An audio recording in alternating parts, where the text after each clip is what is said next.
Welcome to one of the most popular destinations on the planet, Bondi Beach. This is the story of the boys in blue, the professional lifeguards who look after the millions of tourists and locals who flock here every year. This area is off limits for swimming. Last summer, the lifeguards handled over 2,500 incidents. There were life-saving resuscitations. Big sharks in the surf, small sharks in the kiddies pool, blue bottles in the water, thieves on land, perverts, broken bones, overdoses, punch-ups, and mass rescues. And that was a quiet season. So what's ahead on Bondi Beach this summer? Main one's gone under. South corner, go! Take me back to the sweet times, the happy nights.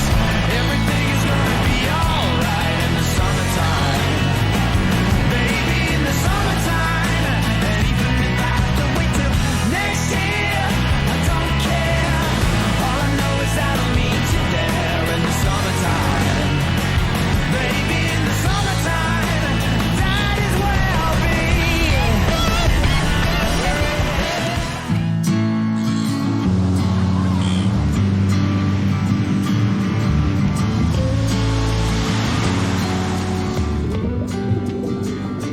As the days get longer and hotter, the pilgrimage begins to worship sun, sand and surf.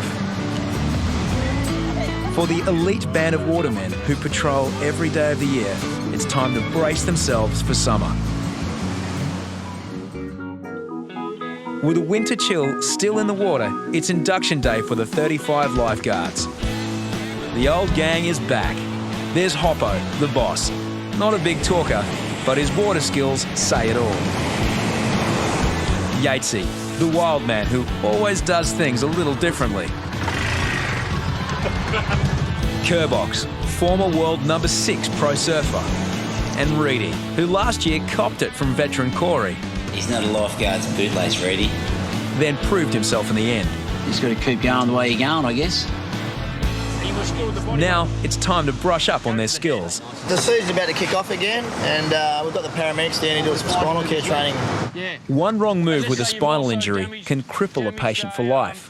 Are you going to put a collar on him while he's on his side or after you've rolled him on his back? Well, probably after we've rolled him on his back. Yeah. It's only a training drill, but still seems to be an entertaining spectacle for some. This is our first day on the beach, and we picked the perfect seat. Exactly. We're really excited about our location. One volunteer even offers some practice at mouth-to-mouth resuscitation. My back's feeling much better.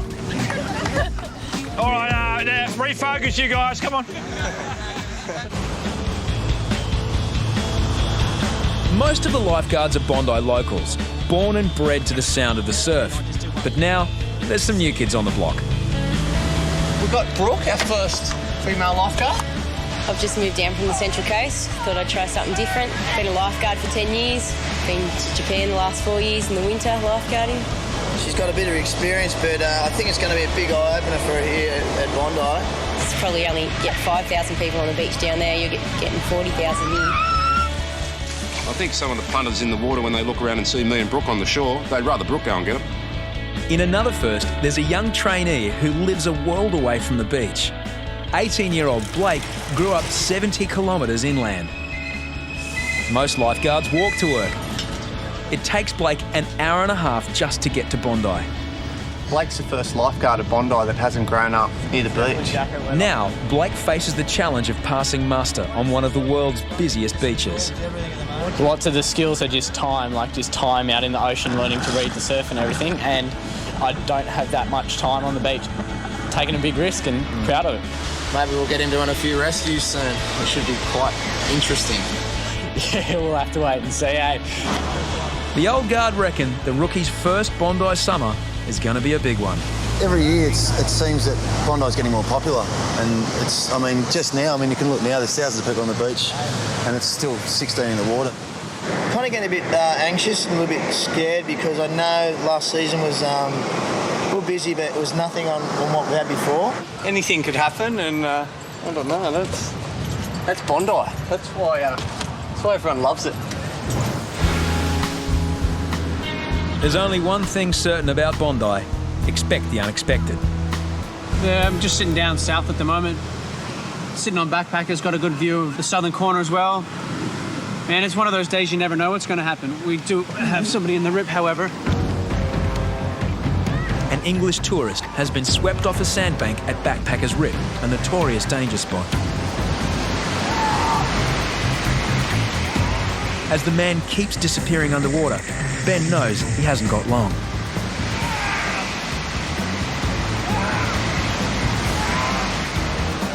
Seconds can make the difference between a bad scare and a tragedy.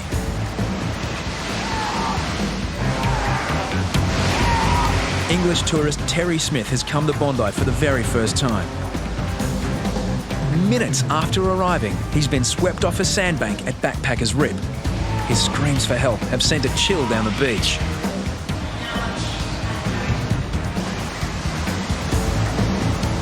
Handling a rescue board in rough conditions is difficult enough. Coping with the dead weight of an exhausted swimmer takes special skill. He's a big boy. I'm sure Benny will have a bit of trouble, but he'll be right. The rescue board flips over. Now they're both in the water.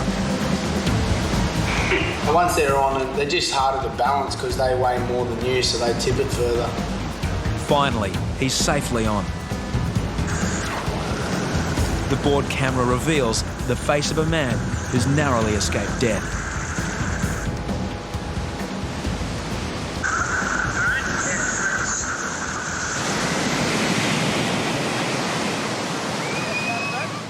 He's got the bloke in, he looks pretty buggered. Yeah. Thanks ever so much. Yeah, just have a seat. You were struggling pretty hard just then. Just want to make sure you're all right. All right. How did you see me? Just with my hand up? Well, you fell off the bank and I saw you and I went, oh, I'll give you a second to see if you're all right. And then you threw one hand up and I went, oh, you're done. Yeah. And so then I went. Yeah, I was terrified. Absolutely terrified. I thought another 30 seconds I'd have definitely been dead. All right. But I certainly won't be as blasé ever again. No chance. And my girlfriend Fred said, I think this is Terry getting out of the water. And it just, your heart just sinks. I didn't realise it was him getting into trouble. And then I felt terrible because I actually saw him getting into trouble and didn't realise it was him. So it's frightening. It's really, really frightening. His wife or his fiance just came up and said, oh, thank you, we're getting married next week. Imagine if the poor woman had seen her husband drown today. No waves like this in England, and it was actually felt very invigorating, just jumping against the waves. And then, I felt the bottom, and it was neck high, and I thought I better try and get back. And took another couple of steps, a wave came. The next time I tried to touch the bottom, there was no bottom. So I was like putting my hand up, and then I just thought, this is not the way I want to die, really. Especially, just thought about my girlfriend and thought, this is horrific, Terry and Dawn are due to be married in Port Douglas in 5 days. Thankfully, the wedding bells will still ring. Growing up way out near the bush means Blake never learned to surf, let alone use a rescue board. Now, it's a crucial part of his training. He was struggling with it, the big board, he's only a skinny little fellow, so he was struggling with it in the wind, so I taught him to leave it on the ground, and that's one thing he's kind of picked up, and he looked terrible when he was carrying it. It's almost embarrassing. But, these are the kind of things that he's going to have to get used to when he's down here. And handling the heavy boards is awkward enough on land. Blake faces the challenge of wrangling them in the surf. Next one, Mikey. Hard for the Westie kids, they don't grow up on the beach. The waves aren't in their blood. Regulation procedure is to catch a wave on the way in, not on the way out.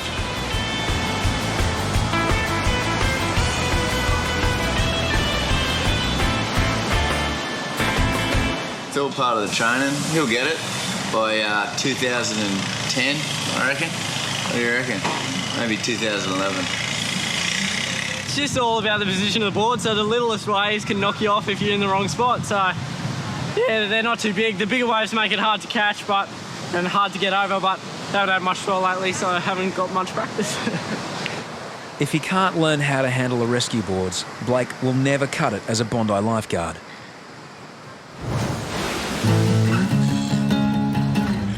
Sun, surf and a gentle breeze. Perfect conditions for weekend races among the volunteer lifesavers, affectionately known as clubbies. Although today, an uninvited competitor has joined the field. I'm pretty sure there's a shark hanging around there, Albert. A clubbie has raced to the lifeguard tower. A large shark has been spotted swimming between the flags, alarmingly close to swimmers. Just between Neil McDonald's and 4th Ramp. Somebody has seen it and come up to tell us that they'd seen it. It was in the surf race. Yeah. Kerbox races out to search, but lifeguards get dozens of false shark sightings every summer. As the man in charge of the beach, Hoppo faces a dilemma: sound the shark alarm and run the risk of mass panic amongst thousands of swimmers, or risk a shark attack itself. Just gotta make sure. We've also got to hear that. Now it's time to act. We'll just make sure. Yeah, Bondi Essential, Bondi Lifeguards. I'm just going to hit the alarm.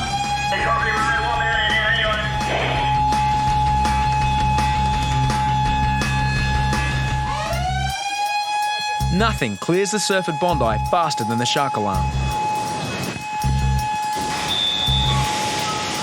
In seconds, the beach switches from playground to pandemonium. It's all hands on deck as the volunteer lifesavers in red and yellow join with the lifeguards to clear swimmers from the surf.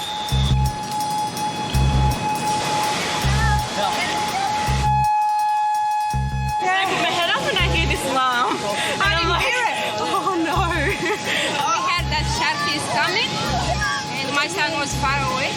And I'm swimming through it. I go, this could be it. This could be it. I'm actually going to get eaten by a shark. As far as families go, mothers with kids out there on boogie boards, I can't imagine there'd be anything more scary for them than to think that their child's out there and there could be a shark in the water. Hoppo's unsure about the shark sighting, but seeing is believing. Something out off that, off that board. Yeah, mate, pretty much where you are, you're right. It's something out near the shark net there, I think. Can't really pick at that. You could see a shadow and something in the break, and it sort of took off out the sea, but that's what I thought, just to be on the safe side, we clear the water, get everyone out of the water. Lifeguards call in the police chopper. Bondi lifeguards, go ahead. Yeah, we definitely saw something in just off those orange cans in the break, but then it pretty much headed sort of back out after that. All right, stand by, we'll check it out. The chopper breaks normal height restrictions to help search. Despite the warnings, some surfers disregard the alarm at their own peril. But now the sighting's been confirmed firsthand by a Bondi clubbie.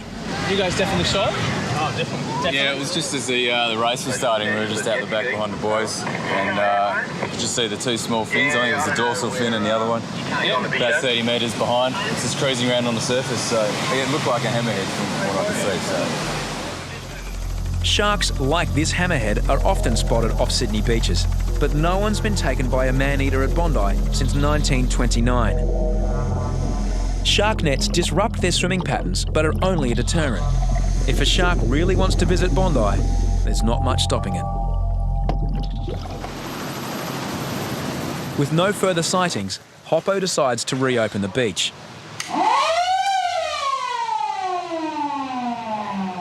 One short burst signals it's safe to go back in the water. Just tell them, Ben, it's all clear. Over.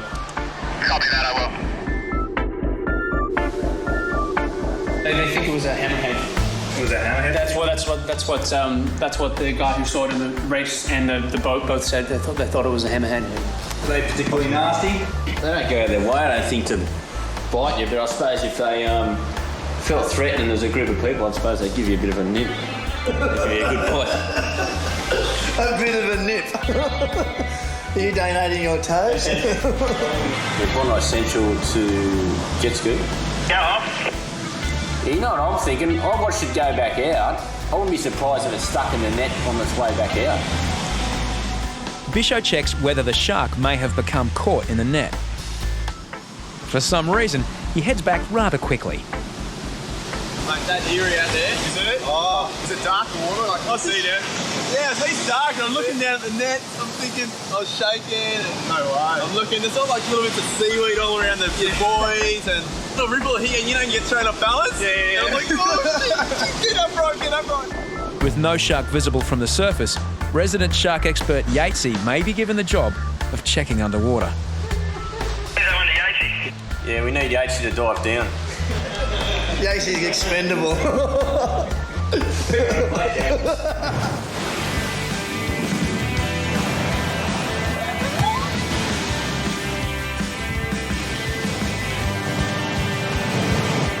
With 20,000 people at Bondi, finding a missing person isn't easy.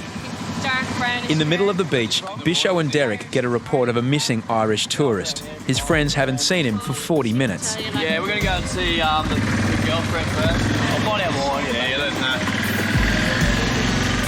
Kevin was last seen swimming in the surf. ATV to Bondi Lifeguards. We don't see Kevin.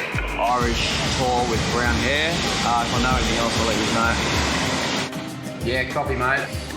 Where were you guys sitting originally? Yeah, copy. And did he know where you're sitting? Yeah, I thought that's what he might have kind of lost where we were, but he never done his own. Where he went swimming? Like in the southern end, or? Yeah, it's just right in the south end, mate. We've let everybody who's working down here know, so they're all going to keep an eye out. He wouldn't go that long. He wouldn't be gone that long. Go that long? No, definitely not. He'd come up or he'd have thrown his board there or something. Oh, I'd see. Because we were just right on the water. It's a good idea to have one person back where you guys were originally, in case he's been there and can't find you or lost the towels.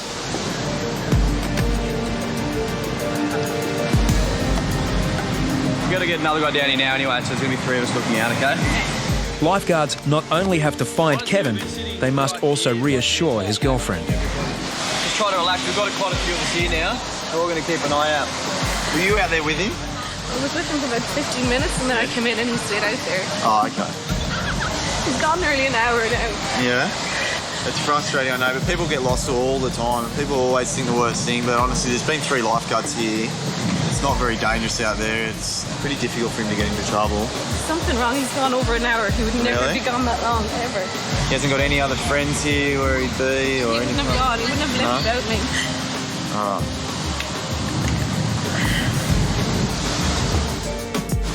Very dark. We're On the last day of their Australian holiday, Denise's boyfriend Kevin has gone missing. People always think the worst thing. He was last seen in the surf and has now been gone for over an hour. It's not very dangerous out there. Denise can't help but think the worst.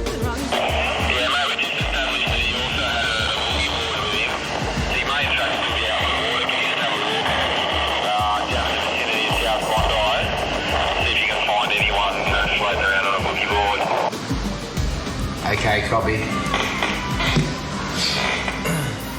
Big bloke, like, is he big? Yeah, he's quite a tall bloke with brown colour hair. I think we might have found him. Yeah, I think we found him, mate. Mate, he's coming out of the water now.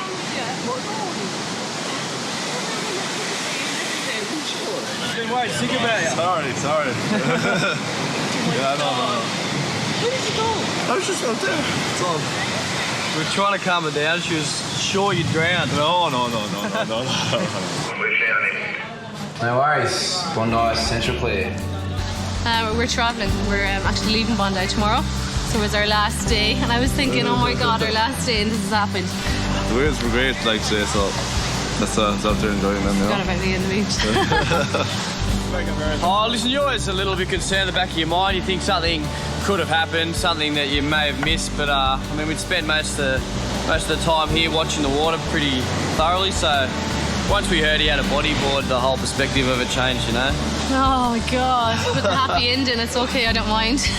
Bondi Lifeguards specialise in rescuing people, but occasionally they can rescue relationships. Communications, it's the basis of all good relationships. Communicate. Thank you. See you guys.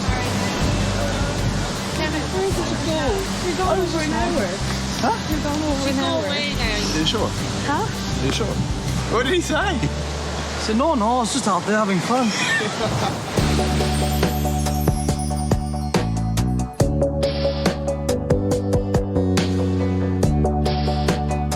At Bondi, people strip away their cares and get back to nature. But some people take it one step too far. We just got a late partier, I guess. He's in here without any swimwear, seems.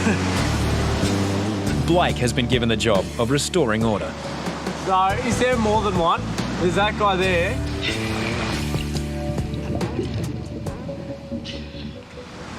There's two. It's a delicate job for a new kid on the block. Attention.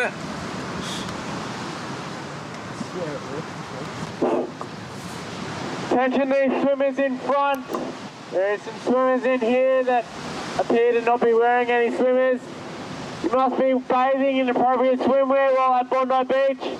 If you're not wearing appropriate swimwear, you must leave the beach. Yeah, that's right, put them on. Finally, Blake's made himself heard. Fellas, can't be doing that. If it happens again, man, we've got to call the cops. No, call them up. I agree with you, man. But with little kiddies around, can't work that way, sorry. No, we just we were in the surf. It was all right. Yeah, no, it's not all right. Sorry about it's not all right now, but we thought it was all right then. Yeah, well, it's not all right any time, sorry. Back at the tower, Ben's received an email all the way from London. What do you got? Dear Ben, I would just like to thank you again for rescuing me on Bondi Beach. I'm not sure if I made my gratitude clear at the time, as I may have been a little overcome with emotion. The following week, I was married to Dawn. We had a beautiful ceremony in St. Mary's Chapel on the beach in Port Douglas. It was an idyllic setting, and the sun shone all day. He's got a hanky. Thanks once again for your effort in saving my life, and my admiration goes to you and your fellow lifeguards on Bondi, both professional and volunteers. Sincerely, Terry Smith. On you, Benny. That's very nice. Very nice touch. You don't often get any thank yous like that, so it's pretty good. It's definitely pleasing. I'm going to go home and stick it in my little when I feel crap day folder, and pull it out and read it when I'm having a real bad day or a bad week or something. So, you don't do this job for recognition, but it's nice that he's so touched by the fact of what I did. So it's quite pleasing. Next on Bondi Rescue. Santa comes to Bondi. Merry Christmas, everybody. But a late dip on Christmas Day almost costs a man his life. Oh, he's got about 3 left in him. Where is he? Set him right. Just behind the pool.